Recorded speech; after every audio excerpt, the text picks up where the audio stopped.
No niin, seuraa vaihteiston testi. Tällä hetkellä kone käy tyhjäkäynti ja vaihde vapaalla. Rumpu ei pyöri.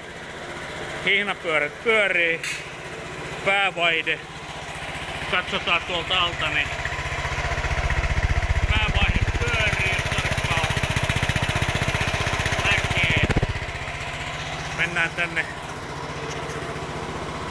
vaihteiston puolelle, kytketään vaihde päälle. Käydään katsomassa, tapahtuuko täällä rummussa mitään. Ei yhtään mitään. Yritetään seuraavaa, pannaan kakkospykälä päälle.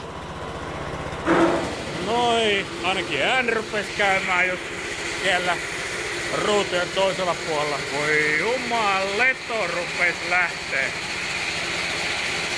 Ei huono, tää toimii ihan niin kuin tuolla suunnittelupöydällä. Pannaan vielä yksi pykälä.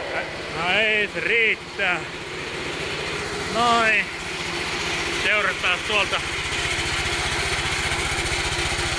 Siellä kiilahin jo tekee työtä.